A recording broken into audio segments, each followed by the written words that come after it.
So I want to try something different. I'm a couple of things. Actually, there's a lot to talk about.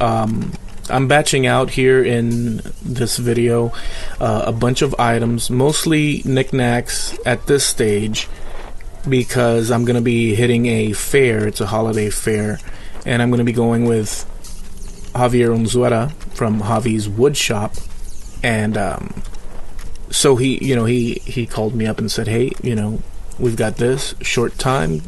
You want to do it?" I said, "Sure." So I'm gonna basically do talkovers here and just what we see here. These are basically, I had 2x4s, right? I should have gone and bought 4x4, and I did later.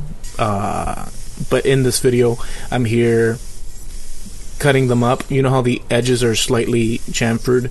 Well, I'm removing that because I'm going to glue these up and together to make a 4x4, roughly. So the idea is to create a block, then use a Forstner bit and drill a hole for a crevice for a candle, a tea light.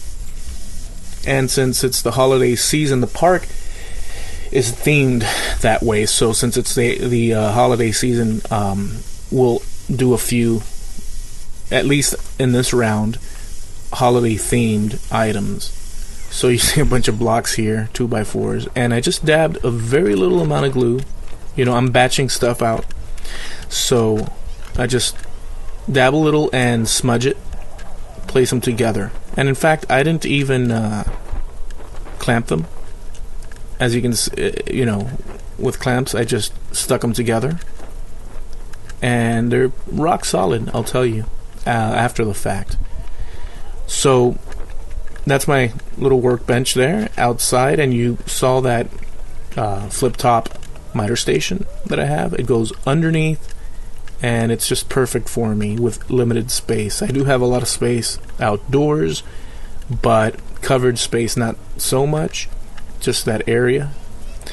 And so we're gonna go ahead and, while that dries, the blocks do, I've got these very simple primitive candle holders. Listen to me, I'm just having brain farts. Christmas trees, very primitive Christmas trees here.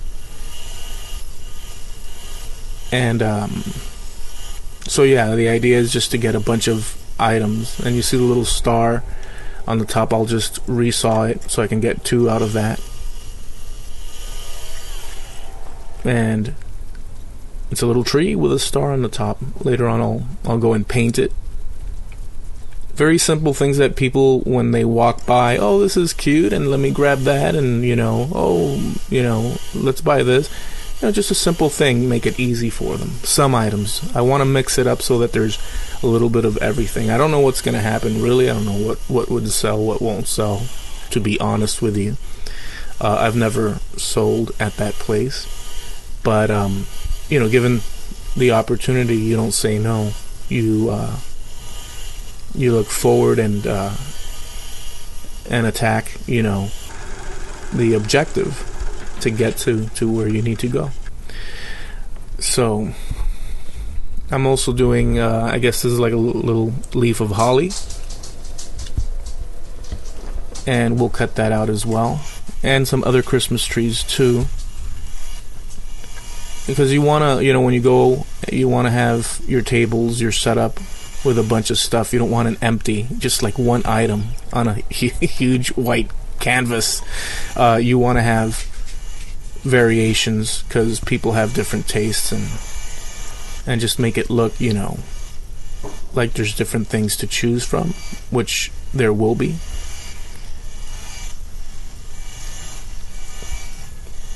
I was getting lazy, and I left the guard up on this bandsaw, and the blade was wandering, and because I was resawing and other pieces as well.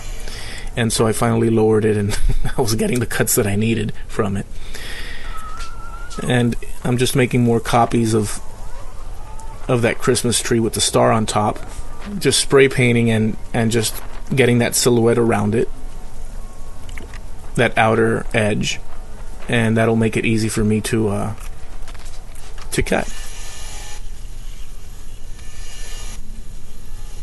So, you know, last minute stuff, you know.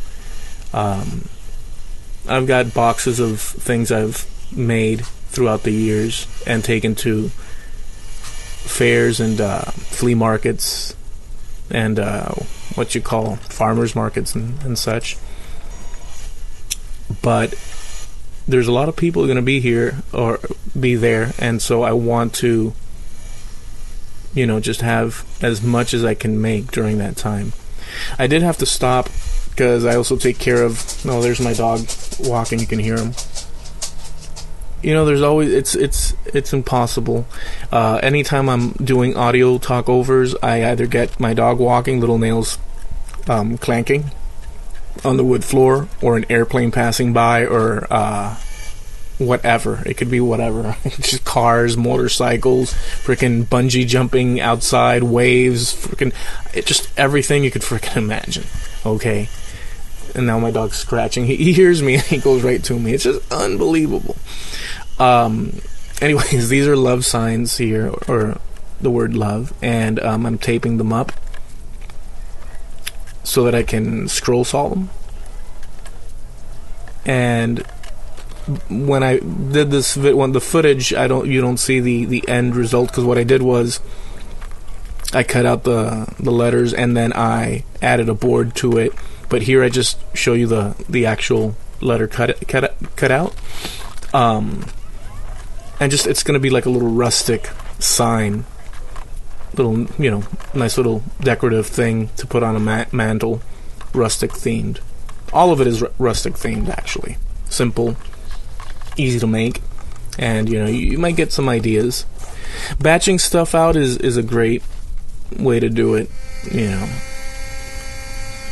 So here's my Harbor Freight scroll saw, and Jamie Page seems to like to attack me with scroll sawing, because he's challenged me to a scroll off, and that should be coming soon. He just went on and on attacking. I never use a scroll saw for its proper intended purpose. I always use it for wooden hinges and clasps and latches to add to the boxes. You can see those on my channel as well. But doing this now recently, I've gotten a little bit more motivated with the scroll saw, because there really is a bunch of things that you can do with a scroll saw. You can do a lot of different items. There's just, my goodness, anything you can imagine. Signs, portraits, wall art, boxes, just everything. But this little Harbor Freight, I actually bought it, and on disc, it was a open box item. I got it like for $40, so that was a great deal. So once I'm done with the whole cutting and all that, I come back in and start painting and finishing. And these are, again, simple blocks. You'll see at the end all the little pieces. I've got more as of the time of this audio recording and video. I've done more, and right after this I'm going to go out and batch out some other items. You can see Doc over there, kind of sort of on the screen. So we were on Hangouts and just shooting the breeze while we work. He was eating a sandwich, actually. And working. You can see him back there working and stuff. So I'm painting these, and then once it dries, I'll sand the edges to rough it up, and you'd see the wood past the paint, and then I'll just do like a little snowman on it. You'd be surprised. You're a woodworker, and you'd be surprised at the simple things that, you know, complicated is great, and so is simple, you know. Not everything has to be a Michelangelo, you know, event. You could do simple things that are functional, pretty, eye-catching, interesting, And in particular, when I'm batching out all this, I want to get stuff that serves a function. It's themed with the season. There's a few colors popping, and just to catch people's attention, and do it that way. And you can see that Doc is on a tirade there of talking. That's the love sign there. And so this is it. Listen, guys, thank you for watching. I hope you enjoyed this one. I'll catch you guys next time.